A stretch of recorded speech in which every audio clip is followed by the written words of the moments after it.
Samajwadi party की तरफ से राज्यसभा में जयंत चौधरी को, आरएलडी के चीफ जयंत चौधरी को राज्यसभा भेजने के फैसले को लेकर समाजवादी पार्टी ने, मैं अपनी स्क्रीन पर आपको वो ट्वीट दिखाता हूं। समाजवादी पार्टी ने पहले ये ट्वीट किया कि श्री जयंत चौधरी जी समाजवादी पार्टी और राष्ट्रीय लोकदल से राज्यसभा के संयुक्त प्रत्याशी होंगे। और उस ट्वीट को कोट ट्वीट करते हुए जयंत चौधरी ने लिखा, विश्वास के साथ आगे बढ़ेंगे, नौजवान कमेरा किसानों के सम्मान में। ये खबर चौंकाने वाली इसलिए थी दोस्तों, क्योंकि कल शाम तक, बल्कि कहें कि जब तक जयंत चौधरी का नाम सामने नहीं आया था, तब तक समाजवादी पार्टी की तरफ से जो नाम चर्चा में था वो था डिंपल यादव, यानी अखिलेश यादव की पत्नी, और समाजवादी पार्टी की राज्यसभा के लिए तीसरी उम्मीदवार कपिल सिब्बल और जावेद अली के अलावा। तो डिंपल यादव का पत्ता कैसे कटा, आखिरी वक्त पर जयंत चौधरी कैसे इन हुए, इसकी इनसाइड स्टोरी क्या है और इसके आने वाले दिनों पर क्या पॉलिटिकल रेमिफिकेशंस हैं, क्या राजनीतिक असर इसका उत्तर प्रदेश की पॉलिटिक्स पर होगा, इन सब चीजों पर बात करने के लिए हमारे साथ हैं पुष्पेंद्र शर्मा जी, वरिष्ठ पत्रकार हैं, राजनीतिक विश्लेषक हैं और जयंत चौधरी के करीबी माने जाते हैं। जयंत चौधरी से इनकी बहुत अच्छी दोस्ती है, तो हमें इनसाइड स्टोरी बताएंगे पुष्पेंद्र जी। तो पुष्पेंद्र जी, अब ये सवाल आपकी तरफ उछालेंगे हम कि कई जगह रिपोर्ट छप रही है कि जयंत चौधरी बहुत नाराज हो गए थे जब राज्यसभा के लिए उनका नाम सपा गठबंधन की तरफ से नहीं आया। और ये बात तो सही है कि गठबंधन के वक्त ये खबरें छपी थी जब गठबंधन हुआ था कि अखिलेश ने वादा किया है जयंत को राज्यसभा भेजने का, और फिर उसके बाद धीरे धीरे वो चर्चा खत्म होती चली गई। फिर ये रातों रात बाजी कैसे पलटी, क्या है इसकी इनसाइड स्टोरी, जरा बताइए हमारे दर्शकों को। एक तो जो अभिषेक भाई की सूचनाएं हैं उसमें से एक भी सूचना ऐसी नहीं है जिसे मैं ये कह दूं कि वो अधकच्ची या अधपक्की है। बिल्कुल ठोस सूचनाएं अभिषेक भाई ने दी। अब इसके लिए थोड़ा सा पीछे चलते हैं। असल में जहाँ तक कोर टीम की बात है, राज्यसभा जाने की बात ही नहीं थी। उस समय तो ये था कि साहब सरकार बनेगी और उप मुख्यमंत्री बन जाएंगे अखिलेश, जयंत बन जाएंगे, तो वो कहानी तो वहाँ थी। अब जो बात अभिषेक भाई ने कही है, जैसे डिंपल के कागज तैयार थे, बस एक ही करेक्शन करूंगा, उसी तरह से जयंत के कागज भी तैयार थे। और आज वैसी अनऑफिशियली बात जब हमारी हो रही थी तो इसमें मुद्दा थोड़ा सा अटका था कि सिंबल क्या हो।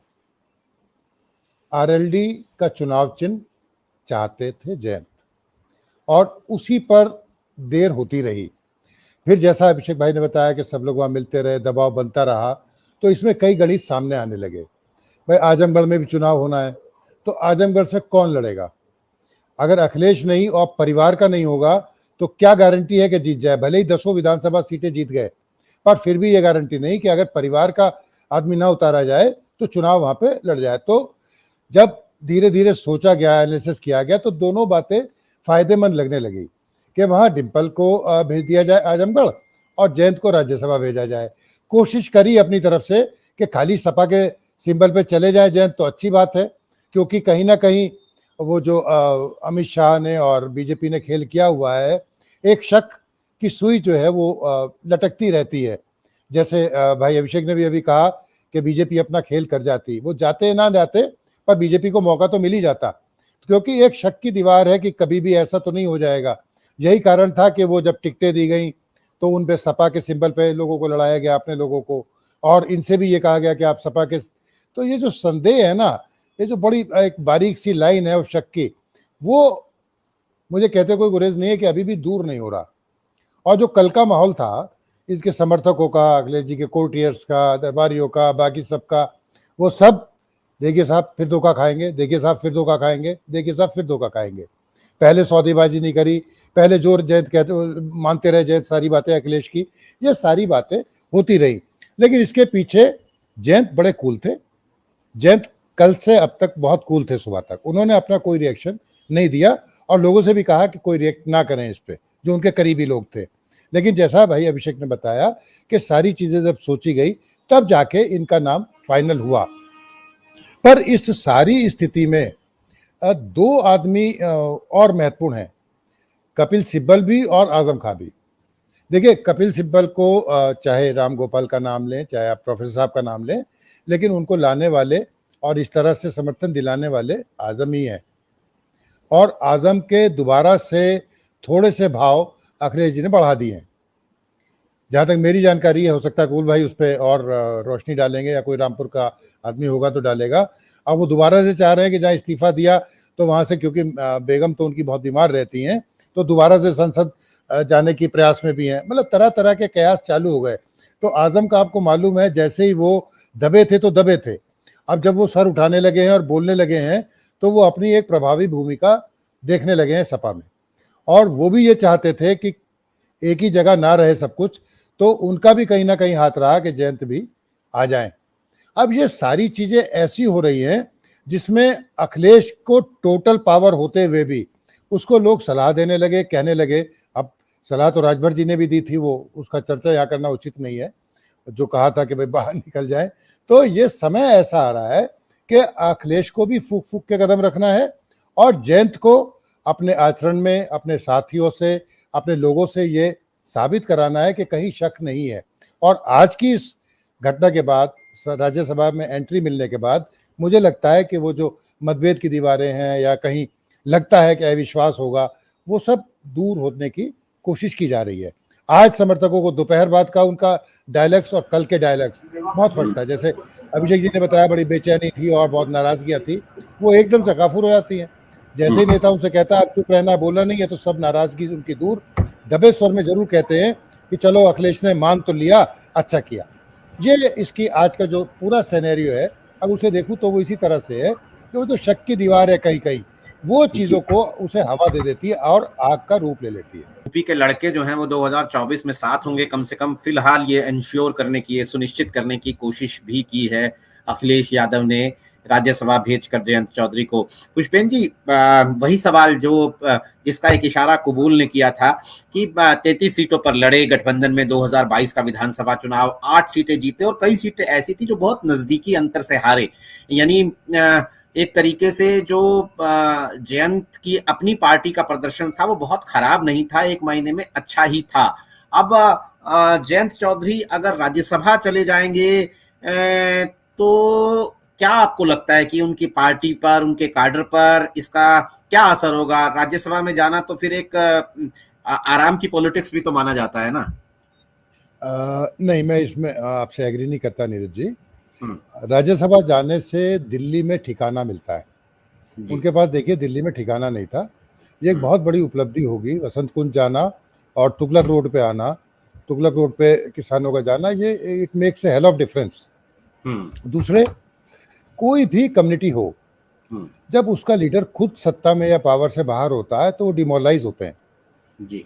अब राज्यसभा में जाने से उनका मोराल बढ़ेगा और जैसा कुबुल भाई ने कहा और कुमार भाई ने भी कहा कि देखिए जाटों में भी एक विश्वास आएगा कि सपा उनसे धोखा नहीं कर रही। जो भी वो 50% थे, 60% थे जाट उसके साथ में, वो एक अलग बात है। लेकिन अगर ये नहीं होता तो वो संख्या और गिरती, वो अगर गिरेगी नहीं तो स्थिर हो जाएगी। और जैसे 2024 की हम बात कर रहे हैं या राज्यसभा में इनके जाने के बाद क्या होगा, तो उसका तो सीधा सा विकल्प चारू चौधरी है। चारू चौधरी की भी तैयारी थी कि उनको चाहे वो मथुरा से लड़ाए चाहे बागपत से लड़ाए, तो वो चारू चौधरी अगली बार मैदान में आने ही वाली है। अगर ये राज्यसभा जाते हैं तो वो यहाँ पे इलाके को संभालेंगी। दूसरा, जो सबसे बड़ा अभी जो कुमार भाई ने संकेत दिया था, आपने भी कहा कि भाई सीटों पे हार जीत हुई। हार जीत से बड़ी बात ये थी नीरज भाई कि अगर हम 2022 के इस विधानसभा चुनाव से पहले के दिनों को याद करें और पहले चरण से थोड़े दिन पहले तक की बात करें तो माहौल क्या था। अरे साहब, पश्चिम में तो बड़ी दिक्कत हो जाएगी, बीजेपी, पूरा जो माहौल था वो एंटी बीजेपी बन गया। भले ही बीजेपी उतना नुकसान नहीं बीजेपी को हुआ, लेकिन माहौल बहुत खराब था और कोई भी ये मानने को तैयार नहीं था कि साहब उसमें 55 में से पहले फेज की 48 सीटें ले पाएंगे, है ना। तो ये जो माहौल है, ये अखिलेश ने जो सबसे बड़ा काम किया, जैसा भाई ने कहा कि वो मैच्योरिटी दिखा रहे हैं और काम कर रहे हैं, तो 2024 को दिमाग में रख के ये जो काम किया है, आप ये देखिए कि वही माहौल फिर से बनेगा तो सही। और टिकैत तो उनके साथ हैं। अगर वो जाट अलग हो गए गठवाला वाले, तो गठवाला वालों का तो कबूल भाई, आपको याद हो तो सितंबर की पंचायत में भी राजेंद्र सिंह खुद नहीं गए थे और उन्होंने ये भी कह दिया था जाए ना जाए मुझे फर्क नहीं पड़ता, लेकिन आमतौर पर दिखाई दे रहा था कि उनमें फर्क था। और जो ये झगड़ा हुआ था वो उमेश मलिक के साथ जब दुर्व्यवहार हुआ था सिसौली में, उसने इस घटना की नींव डाली थी, है ना। और जैसा बीजेपी ने दबाव में बनवाई हो, दूसरी बाकी हो, या जो भी कुछ है, लेकिन वो गठवाला और बालियान खाप की लड़ाई नजर आई। हालांकि उसके बाद सौरभ में सरखाप पंचायत भी हुई और उसमें कहा गया कि राजनीति अलग है, खापे अलग है। लेकिन ये सब जानते हैं कि जाट 100% जयंत के साथ नहीं रहा, ना है। लेकिन अगर वो राज्यसभा में इस समय इन्हें नहीं मिलता तो क्या होता, तो शायद ज्यादा नुकसान होता, तो उस नुकसान को अखिलेश ने मैनेज किया और वो माहौल बना रहे 2024 में भी, ये माहौल बना रहे कि भाई जाट मुस्लिम है, कुछ और वोट आ जाएंगे, अगर चंद्रशेखर कुछ कल्टीवेट कर लेते हैं रावण, तो एक थोड़ा सा छतरी जो है वो बड़ी होने लगेगी।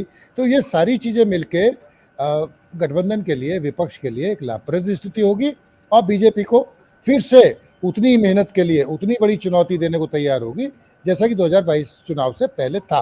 नुकसान कितना हो कितना नहीं हो वो एक अलग चीजें हैं, वो तो कभी कास्ट कम्बिनेशन बदलता है, कभी कोई लहर होती है, कभी अन्न, अब फ्री का राशन जिता लेता है क्या, वो तो बड़े बड़े विश्लेषक उस पर करते रहे हैं, कोई नतीजा नहीं निकला है। लेकिन ये मूव अच्छा है और 2024 से पहले माहौल बनाने के लिए अच्छा है। राज्यसभा ये जाएंगे तो चारू चौधरी अपना मैदान में आ जाएगी। आप सहमत हैं इस बात से कि भाई अब राज्यसभा की सीट मिली है तो जयंत की जिम्मेदारियां भी बढ़ी हैं, उन्हें ये दिखाना होगा कि जब मुझे अखिलेश यादव ने एक अपने हिस्से का एक इम्पोर्टेंट पद दिया है, तो गठबंधन में मैं बहुत वो छोटे प्लेयर की तरह नहीं, एक छोटे से वेस्ट यूपी के एरिया के लीडर के लिए नहीं, बल्कि मुझे कुछ ज्यादा रिटर्न्स करने होंगे पॉलिटिक्स में गठबंधन को। देखिए, जो कुबुल भाई की ऑब्जर्वेशन थी वो बहुत अच्छी थी नीरज भाई, और जो उनका शक है, जो डाउट है कि वो राज्यसभा मेंबर बन जाएंगे तो कट जाएंगे, इसके दोनों पहलू हैं। देखिए, दोनों पहलू है, एक तो ये है कि वो जाके बैठ जाए और दूसरा ये है कि राज्यसभा मेंबर बने, वो जाके बिरादरी को, अपनी बिरादरी को बताएं कि तुम्हारी वजह से, तुम्हारे प्यार की वजह से अखिलेश दबाव में आए और मुझे राज्यसभा में भेजा। और उन्हें, जैसा कुबुल भाई ने कहा, बिल्कुल सही बात है, वो जो भाकियू राजनीतिक बनी है भाई, लगभग सरकार की यूनियन मानिए उसे, जैसे मैनेजमेंट अपनी को यूनियन बना लेता है, तो उससे पार पाना है। गठवाला खाप, बलियान खाप, बाकी खापों में एका लाना है। उसके लिए क्या करना होगा? देखिए, इसमें 3 पीढ़ियां अलग अलग हैं। जब तक बड़े चौधरी चरण सिंह जिंदा रहे, वो डांट के मना लेते थे, वो डांटते थे तो लोग मान जाते थे। अजीत सिंह जी घर घर जाते थे, वो पैर छूने के फोटो या उस तरह की फोटो नहीं होती थी, ना पैर छुए जाते थे, लेकिन एक तरह से ये माना जाता था कि भाई पगड़ी आपके हाथ में है और इज्जत बचाइए। तो जयंत चौधरी को भी, और उसे, उन्हें करना तो चुनाव के तुरंत बाद चाहिए था, जहां वोट नहीं मिले, जहां नाराजगी है, वहां जाके उन्हें भ्रमण करना चाहिए था। और अब जैसा कुबुल भाई ने कहा, अब तो चुनौती और बढ़ गई है। उन्हें जब सारी पंचायतों ने पगड़ी पहनाई थी, तो सारी पंचायतों में, सारी खापों में जाएं और उनसे कहें और सबको जाके अपना धन्यवाद दें कि उन्होंने वोटें दी थी और आगे हमें और ताकत इकट्ठा करनी है। और तभी वो जाकर बता सकते हैं, राकेश टिकैत की पैरोकारी करें या ना करें, लेकिन अपने को किसान नेता के रूप में तो पेश करें। वो ये तो कहें कि आपको भाकियू राजनीति की जरूरत नहीं है, मेरी जरूरत है, आपके लड़ाई मैं लड़ूंगा, आपका आंदोलन मैं करूंगा, आपकी मांगे मैं पूरी करवाऊंगा, और मैं गया हूं राज्यसभा में आपकी बातें करूंगा, उधर अखिलेश जहां उठाएंगे। तो जब ये बातें होंगी तभी वो 50% से, अगर 70 नहीं जाएगा, चलिए 60% चला जाए, तो 60% भी जाएगा तो बहुत सी सीटों पर असर पड़ जाएगा। बिल्कुल सही। पुष्पेंद्र भाई, एक बात मैं यहाँ कहना चाहूंगा कि 29 तारीख को जो सामूहिक मतलब खापों की पंचायत मुजफ्फरनगर में होनी है, वो भी एक मौका है जयंत के पास कि भाई ऐसा है जब हो रही है, और खास तौर पे मुझे लगता है वो इसीलिए पंचायत होने जा रही है 29 तारीख को, कि जो खापों के बीच में और किसानों के बीच में दरारें पड़ी हैं उसको पाटने की है।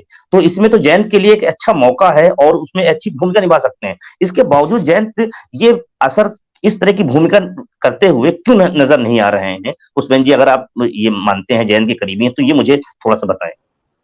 देखिए, हर एक का टेम्परामेंट अलग है। मैंने बताया, चौधरी चरण सिंह डांट कर मना लेते थे, अजीत सिंह जी प्यार से मना लेते थे, जाते थे और कह देते थे कि भाई मैं तुम्हारे घर का बच्चा हूं। जयंत का नेचर अलग है और पहले के 2 दशक, 1 दशक माहौल बदलता गया है। आपने जो सलाह दी कि वो खाप में वहाँ जाना चाहिए, उसके लिए भी दो पहलू हैं। जाने पर कभी कभी उत्तेजनाएं भी हो जाती हैं, तो उन्हें मैसेज देना चाहिए और खाप में ना जाके उनके घरों पे जाना चाहिए जो उनके सरपंच हैं खापों के। मुझे ये लगता है खाप में डायरेक्ट जाके एक कन्फ्रंटेशन की स्थिति ना आ जाए, उससे उन्हें बचना चाहिए। लेकिन वो जाकर अपने काम तो बताएं। कबूल भाई, आपसे एग्री करता हूँ, he should go, he should move, सब जगह जाना चाहिए गांवों में और बताना चाहिए कि भाई हम क्या कर रहे हैं, कैसे हमारी ताकत आगे बढ़ेगी। या कोई एजेंडा तो तैयार करिए कि बीजेपी की सरकार से क्या नुकसान हुआ, किसान कानून अगर वापस भी हो गए तो क्या सोचा गया था, क्या हुआ, क्या नया करना चाहिए। तो अभी जैसे कुमार भाई ने अखिलेश के लिए शब्द यूज किया कि वो मैच्योर हो रहे हैं, तो यहाँ पर भी अभी मैच्योरिटी की जरूरत है, यहाँ पर भी अभी बहुत काम करने की जरूरत है, बहुत सी चुनौतियां आती रहेंगी। राज्यसभा मिली है तो इसको एंजॉय न करके इसका इस्तेमाल करना चाहिए और बीजेपी से कुछ सीखना चाहिए, जो इतना बड़ा जहाज है, 24 घंटे काम करता है, 365 दिन काम करता है, उनका कोई नेता, कोई पदाधिकारी आराम नहीं कर सकता है। तो हर एक को ये बदलती राजनीति है, आपको भी उसका हिस्सा बनना है, उसमें बने रहना है, तो आपको भी सक्रिय ज्यादा होना पड़ेगा। I agree. तो इन तमाम चीजों पर चर्चा के लिए हम आपके साथ जुड़ते रहेंगे और आज हमारे साथ जुड़ने के लिए पुष्पेंद्र जी आपका बहुत बहुत शुक्रिया।